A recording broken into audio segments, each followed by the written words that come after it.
अज़ीमत जुर्अतो हिम्मत का है इज़हार, सीधी बात। अज़ीमत जुर्अतो हिम्मत का है इज़हार, सीधी बात। नाज़रीन गिरामी, अस्सलामु अलैकुम वरहमतुल्लाहि वबरकातुहू। सीधी बात के ताज़ा तरीन प्राइम टाइम में आप लोगों का इस्तकबाल है। नाज़रीन गिरामी, मैं अंसार अज़ीज़ नदवी इस वक्त के इवनिंग प्राइम टाइम में आप लोगों के सामने कुछ अहम तरीन ख़बरें, कुछ वायरल वीडियोस और कुछ तनक़ीदी तज़्ज़िये लेकर के हाज़िर हुआ हूँ। नाज़रीन गिरामी, हालात बड़े नाजुक हैं। मैं आपको गुजरात के अहमदाबाद के रेलवे स्टेशन की एक तस्वीर दिखाऊँगा, दिल्ली के हॉस्पिटल का वो मंज़र दिखाऊँगा जिसमें खातून किस तरह तड़प रही है, और मैं आपको आनंद विहार का नज़ारा भी कराने की कोशिश करूँगा। और मैं इस वक्त विजय रूपानी ने कुंभ मेले से रिटर्न होने वालों को क्या बयान दिया है उसके लिए, और कोरोना के कारण न्यूयॉर्क शहर में क्यों पैसे उड़ा रहे हैं रास्ते में खड़ा हुआ एक शख्स, और वो वीडियो क्यों बहुत ज़्यादा वायरल हो रहा है वो भी बताऊंगा। और भी बहुत सारी चीज़ें हैं नाज़रीन गिरामी, जिसमें आपको ये भी बयान करना है कि किस तरह यूपी में कोरोना हेल्पलाइन का बुरा हाल है। मर जाओ ना जाकर किस तरह से जो है गंवार तो हुई खातून कॉलर ने कहा है। क्यों कहा लालू की बेटी ने मुझे ईदी मिल गई। और मैं आपको ये भी बताऊंगा ताइफ के गुलाब जिनकी महक काबे को मुअत्तर करती है। और सुशांत मामले में फेक ट्वीट्स दिखाने के लिए 23 अप्रैल को माफ़ी मांगनी पड़ेगी आज तक की चैनल को।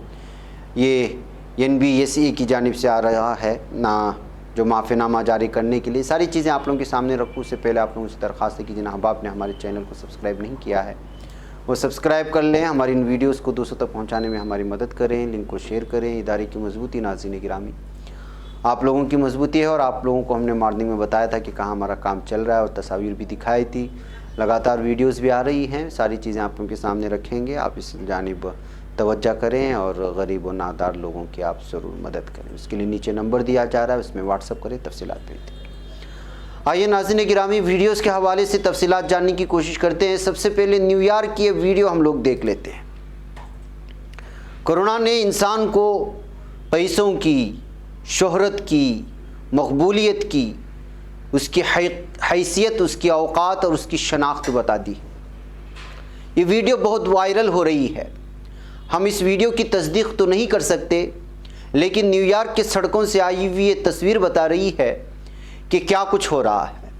एक शख्स है और उसके हाथ में थैली है और उसमें डॉलर्स हैं, और वो डॉलर्स पकड़ कर के बीच रास्ते में उड़ा देता है, और अपने दोस्त और गॉड्स लिखे हुए कुछ चीज़ें जो है वो कैमरे के सामने आकर के दिखाता है। इस वीडियो को शेयर करने वाले ने ये दावा किया है कि न्यूयॉर्क में एक बहुत बड़े मालदार की मौत हो गई कोरोना से, और कोरोना से मौत से पहले वो अपने दोस्त को अपने पास बुलाया और कहा कि देखो मेरी पूरी दौलत को निकालना, और उसने वसीयत की कि 20 सड़कों में इसको फेंक देना हवा में, ताकि पता चले इंसानों को कि दौलत की कोई कीमत नहीं होती जिस्म के सामने, ज़िंदगी के सामने और सेहत के सामने, ताकि लोग इससे इबरत लें। ये कहते हुए उसने वसीयत की थी, और ये उसका दोस्त है जो उसके पैसों को ला कर के यहाँ बीच बाज़ार में उसको उड़ा रहा है। वीडियो इसी दावे के साथ बहुत ज़्यादा शेयर की जा रही है। मिलियंस लोग इसको देख चुके हैं और शेयर कर रहे हैं। तस्दीक का कोई रास्ता नहीं था, लेकिन बहैसियत इबरत मैंने सोचा कि इस वीडियो को, इसके तबसरे को भी मैं आप लोगों के सामने रख सकूँ। न्यूयॉर्क की गली की ये वीडियो बताई जा रही है। नाज़रीन गिरामी, आइए कोरोना ने क्या हाल बना रखा है भारत का, ये देख लीजिएगा। ये दिल्ली के एक इलाके के एक हॉस्पिटल की हालात हैं, जहाँ पे बताया जा रहा है कि जगप्रवेश चंद हॉस्पिटल कहा जाता है। यहाँ पर ऑक्सीजन न होने की वजह से मरीज़ दम तोड़ रहे हैं। यहाँ तक कि लोग कह रहे हैं कि ऑक्सीजन देना हमारा काम नहीं है। इस तरह की जो है अलग अलग तरह की जो है यहाँ की नर्सिंग होम में यहाँ के स्टाफ भी जो है मरीज़ों के साथ इसी तरह का बर्ताव कर रहे हैं। इस तरह की शिकायतें आ रही हैं। ये कहते हुए अरविंद केजरीवाल और आम आदमी पार्टी को ये वीडियो ट्वीट की गई है ट्विटर के हवाले से। आप इस वीडियो में उसको सुन भी सकते हैं कि क्या हालात हैं इस वक्त दिल्ली के।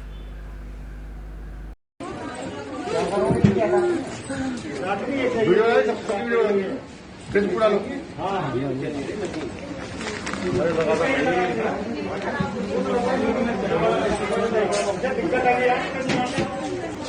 क्या हुआ?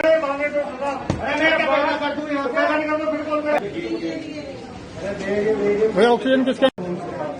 तुम्हारे सामने है भाई, जो सिचुएशन है तुम्हारे सामने है। सिचुएशन है हमारे सामने। ऑक्सीजन करे, ऑक्सीजन डॉक्टर साहब के पास है। इसका काम ऑक्सीजन लगाना। लावे लिख करके दो। हाँ, ऑक्सीजन नहीं है अस्पताल के अंदर। नाज़रीन गिरामी, एक हॉस्पिटल का ये हाल है दिल्ली का, तो आइए आनंद विहार का नज़ारा मैं आपको कराऊं। मजदूर एक मरतबा फिर घर वापस जाने पर मजबूर हो चुके हैं। हुकूमत और अरविंद केजरीवाल पर उन पर अब एतमाद नहीं रहा, इसलिए वो दिल्ली छोड़ कर के जाना चाहते हैं। दिल्ली इनके बगैर नामुकम्मल है, लेकिन केजरीवाल ने उन्हें दोबारा इसी रास्ते पर लाकर छोड़ दिया है जिस पर उन्होंने पिछले साल छोड़ दिया था। अब अलग अलग तरह की तस्वीरें और ये वीडियोस आप देख कर के अंदाज़ा लगा सकते हैं कि अगले दिनों में किस तरह की सिचुएशन पैदा हो सकती है, इसलिए कि कोरोना के मरीज़ों की तादाद में भी और महलूकीन की तादाद में भी लगातार इजाफा हो रहा है। यही हालत गुजरात के अहमदाबाद रेलवे स्टेशन की भी है। आपने छत्तीसगढ़, यूपी, बिहार, वेस्ट बंगाल से आए हुए लोग यहाँ पर जो है यहाँ की हुकूमत पर भरोसा नहीं करते। वो कहते हैं कि चाहे पूरा ख़ानदान हमारा कोरोना मुतासिर हो जाए, लेकिन पहुँचेंगे अपने गांव, इसलिए कि यहाँ के हॉस्पिटलों में यहाँ की हुकूमतों पर हमें अब भरोसा नहीं रहा। ये कहते हुए अलग अलग तस्वीरें, अलग अलग वीडियोस इस वक्त वायरल हो रही हैं सोशल मीडिया में। नाज़रीन गिरामी, आइए मैं आपको ले चलूँ गुजरात के सिलसिले में। इस वक्त यहाँ के सीएम विजय रूपानी ने साफ तौर पर कहा है कि जो कुंभ मेले से आने वालों को डायरेक्टली उनके सिटी में या उनके देहातों में या उनके इलाकों में एंट्री नहीं दी जाएगी, क्योंकि वहाँ से जो है कुंभ मेले से आए हुए लोग कोरोना फैला रहे हैं। उनको 14 दिन तक जब तक आइसोलेट रख करके नहीं दिया जाएगा, तब तक डायरेक्ट जो है उनको उनकी इलाकों में जो है एंट्री नहीं दी जाएगी। वहीं पर नाज़रीन गिरामी, महाराष्ट्र की एक खातून ने भी आज बयान दे दिया है। ये यहाँ पर आप देख सकते हैं, प्रीति गांधी ने जो है कहा है, इसको शेयर किया है ट्विटर में। और मेयर किशोरी पडनेकर ने, जो मुंबई की मेयर है, उन्होंने साफ तौर पर कहा है, जो शिवसेना की लीडर है, कि जो लोग कुंभ मेले से लौट रहे हैं वो प्रसाद समझ कर के जो है कोरोना को लोगों में फैला रहे हैं। ये कहते हुए इसको पूरी तरह से जो है शेयर करने की कोशिश की जा रही है। तो नाज़रीन गिरामी, जाहिर सी बात है कि कुंभ मेले से जो कोरोना फैला है वो अब जग जाहिर है। लोग चाहे लाख छुपाएं और मीडिया वाले इसको ना बताएं, लेकिन लोग समझ चुके हैं कि इस वक्त क्या हालात बनाया गया है। आइए नाज़रीन गिरामी, वेस्ट बंगाल इलेक्शन के सिलसिले में एक तस्वीर आई है आज, और ये राजू बनर्जी की है, जो बीजेपी का कैंडिडेट है। कामाराथी नामी इलाके से इन्होंने उम्मीदवारी ली है। बताया जा रहा है कि 24 परगना में उन पर आज जो है 5वें फेज़ की वोटिंग के दौरान में हमला हुआ, उन पर हमला हुआ, बॉम्ब से और पत्थरों से उन पर जो है पत्थरबाजी की गई। इस तरह कहते हुए उन्होंने कहा कि इलेक्शन कमीशन को शिकायत की है। बैकैफ इलेक्शन जब भी अभी 3 फेज़ बाकी है, लेकिन उससे पहले हर फेज़ में जो है नाज़रीन गिरामी बंगाल से खबरें निकल कर के आती हैं कि कभी टीएमसी के लीडर पर हमला हुआ, उनके कारकुनान पर हमला हुआ, कभी बीजेपी के लीडरान दावा करते हैं कि उन पर हमला हुआ। अब ये क्या ड्रामा चल रहा है, किस तरह की सियासी साजिशें हैं, ये लोग खुद जाने। लेकिन मगरिबी बंगाल में जिस तरह का इलेक्शन हो रहा है, उस तरह का इलेक्शन कभी यहाँ पर देखने में नहीं मिला भारत में, क्योंकि एक अजीब व गरीब किस्म की जो है एक दुश्मनी और अदावत इस वक्त यहाँ के दोनों पार्टियों के कारकुनान के माबैन देखने में मिल रही है। नाज़रीन गिरामी, चाइना से आज कुछ तस्वीरें सामने आई हैं। First driverless sky shuttle rail जो है वो आज पेश कर दी गई लोगों के घूमने के लिए, यानी कि सफ़र के लिए। ये पहली है ड्राइवरलेस जो मेट्रो, अब भी आप इसको कह सकते हैं। बताया जा रहा है कि ये बिशान डिस्ट्रिक्ट में पहली मर्तबा जुमा के दिन इस वक्त जो है आवाम की खिदमत के लिए जारी कर दी गई। चाइना के साउथ वेस्ट में आने वाले चुआंगपिंग म्यूनसिपालिटी की जानिब से इस वक्त ये बिशान डिस्ट्रिक्ट के लिए पेश कर दी गई हैं, और कुछ ही दिनों में ये लोगों को लेकर के ड्राइवरलेस स्काई शटल जो ट्रेन है या रेल कह सकते हैं या मेट्रो है, वो जो है लोगों की खिदमत अंजाम देंगी। ये चाइना की इस वक्त सबसे बड़ी कामयाबी है कोरोना दौर के दरमियान में। नाज़रीन गिरामी, आइए बात करते हैं इस वक्त कोरोना हेल्पलाइन का कितना बुरा हाल है यूपी में। दरअसल एक तरफ जहां कोरोना वायरस के सबब मुल्क में लगातार अमवात वाक़ हो रही हैं, वहीं दूसरी तरफ इंतज़ामिया का रवैया लोगों को मज़ीद तकलीफ दे रहा है। ताज़ा मामला यूपी की राजधानी लखनऊ से मंजर आम पर आया, जहां कोविड हेल्पलाइन पर बात कर रहे एक शख्स का इल्ज़ाम है कि खातून कॉलर ने उनके लिए नाज़ेबा अल्फाज का इस्तेमाल किया। एक वेबसाइट पर शाये न्यूज़ के मुताबिक शख्स का नाम संतोष कुमार सिंह है, जिनका इल्ज़ाम है कि हेल्पलाइन पर खातून टेलीकॉलर ने उनसे कहा, मर जाओ ना, गंवार तो हो ही। उन्होंने इसकी ऑडियो रिकॉर्डिंग को जारी कर दिया है। लखनऊ शहर के साबिक सदर मनोहर सिंह के बेटे संतोष सिंह ने वज़ीर आला योगी आदित्यनाथ को ख़त लिखकर अपना दर्द बयान किया। उन्होंने ख़त में इल्ज़ाम आयद करते हुए लिखा कि 10 अप्रैल को मेरा कुंभा कोरोना पॉजिटिव निकला, जिसके बाद 12 अप्रैल को रिपोर्ट आई और मेरा पूरा कुंभा कोरोना की वबा में मुब्तला निकला।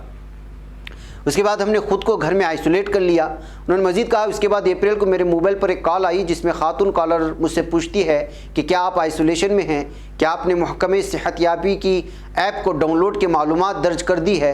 मना किए जाने पर खातून ने कहा, मर जाओ ना, गंवार तो हो ही। ये कहते हुए उन्होंने उसके साथ बदतर सलूक किया उस शख्स के साथ, जिसको लेकर के उन्होंने पूरा लेटर ही योगी के नाम लिख दिया और उस ऑडियो को वायरल कर दिया। तो इस वक्त जो यूपी में कोरोना हेल्पलाइन की सारी हकीकत खुल करके सामने आ गई है। बहरकैफ नाज़रीन, लालू की बेटी ने आज ट्वीट करते हुए कहा कि मुझे ईदी मिल गई। दरअसल कुछ दिन पहले भी हमने आप लोगों को इत्तला दी थी कि उन्होंने ट्वीट करके इत्तला दी थी कि वो अपने वालिद की रिहाई के लिए, उनकी सेहतयाबी के लिए और दीगर बहुत सारे मुतालबे के लिए रमज़ान के पूरे रोज़े रखेंगे। इसी दरमियान में अचानक लालू प्रसाद की ज़मानत की मंजूरी की खबर मिलते ही उन्होंने जो है ट्वीट करा कि मेरा रमज़ान और नवरात्र कामयाब हुआ, आज मुझे ऊपर वाले की तरफ से ईदी मिल गई है। और उन्होंने ये कहते हुए ट्वीट जैसे ही किया, ये जो है ट्वीट इस वक्त सुर्खी बन गया है। आप लोगों को मालूम होना चाहिए कि रोहिणी आचार्य ने रमज़ान शुरू होने से पहले अपने एक ट्वीट में लिखा था कि वो अपने वालिद की जेल से रिहाई और सेहतमंदी के लिए पूरे महीने रमज़ान की रोज़ा रखेंगी। आज जब लालू प्रसाद की जेल से रिहाई का साफ हुआ तो रोहिणी खुशी से निहाल हो गई और अदालत के इस फैसले को अपने लिए ईदी करार दिया है, जो इस वक्त सुर्खी बन गई है। नाज़रीन गिरामी, मैं ताइफ के गुलाब की बात करना चाहता हूं, जिनकी महक काबे को मुअत्तर करती है। जी हाँ, हर साल की तरह इस साल भी सऊदी शहर ताइफ में गुलाब के फूल खिलने का मौसम जोबन पर है, जिससे सहरा के बीच में एक वसी क़िता गुलाबी रंग में रंग गया है। ताइफ के इन गुलाबों को माह अप्रैल में चुनकर उनको खुशबूदार तेल निकाला जाता है उनसे, जिससे मस्जिद हराम की फ़िज़ा और काबे को मुअत्तर किया जाता है। इन फूलों को हाथ से चुनकर गोदामों में इकट्ठा किया जाता है, जिसके बाद उन्हें पानी में उबालकर छान लिया जाता है। ताइफ के बिन सलमान फार्म के मालिक खलफ अत्तवीरी के मुताबिक हम गुलाबों को पानी में उबालते हैं ताकि उनका रस अच्छे तरीके से निकाला जा सके। इनका मजीद कहना था कि उबालने के बाद 15 से 30 मिनट तक उसे ठंडा होने के लिए छोड़ दिया जाता है, जिसके बाद छानने का अमल शुरू हो जाता है, जो कि 8 घंटे तक जारी रहता है। बैकअप नाज़रीन गिरामी, लंबी रिपोर्ट है, लेकिन ताइफ के गुलाब बहुत मशहूर हैं, जिससे जो है पूरी तरह से मस्जिद हराम को और काबे वगैरह को जो है मुअत्तर कर दिया जाता है, जिसकी वजह से पूरी फ़िज़ा में महक जो है फैल जाती है। नाज़रीन गिरामी, सुशांत मामले में फेक ट्वीट्स दिखाने के लिए 23 अप्रैल को आज तक को एक माफ़ीनामा जारी करना पड़ेगा।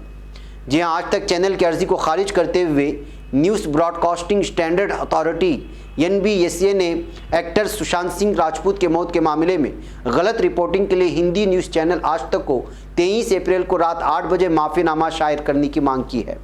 लाइफ लॉ की रिपोर्ट के मुताबिक NBSA ने पिछले साल 6 अक्टूबर को जारी किए गए अपने ऑर्डर को बरकरार रखा है, जिसमें उसने पाया था कि सुशांत सिंह राजपूत के कुछ ट्वीट को उनके आखिरी लफ्ज़ बताते हुए गलत रिपोर्टिंग की गई थी और नशरियाती ज़ाब्तों की खिलाफवर्जी की गई थी। NBSA ने आज तक से 3 अप्रैल 2021 को रात के 8 बजे पूरे स्क्रीन पर बड़े हरफों में धीमी रफ्तार की आवाज़ के साथ माफ़ीनामा शाये करने की गुजारिश की है। इस तरह से जो है एक आज तक को झूठी खबर, फेक खबरें फैलाने के नतीजे में ये माफ़ीनामा शाये करना ही पड़ेगा। ये जो है इस वक्त हुक्मनामा जारी हो चुका है। वैसे नाज़रीन गिरामी, ये कुछ अहम तरीन खबरें थी जो आप लोगों के सामने रख दी गई। मुझे यहाँ पर इजाज़त है, इंशाल्लाह फिर मुलाकात होगी। अस्सलामु अलैकुम रहमतुल्लाहि व बरकातहू। खबर पढ़ने का तुमने भी अजब अंदाज पाया है, रवादारी के जज्बे ने भी तुम पे नाज पाया है। इसी राह में मोहब्बत का हंसी एजाज पाया है, तुम्हें हर अंजुमन दुश्मन में हमने तो मुमताज पाया है। तुम्ही से है तरक्की पर अजीज अंसार, सीधी बात अजीमत जुर्अतो हिम्मत का है इजहार, सीधी बात अजीमत जुर्अतो हिम्मत का है इजहार, सीधी बात।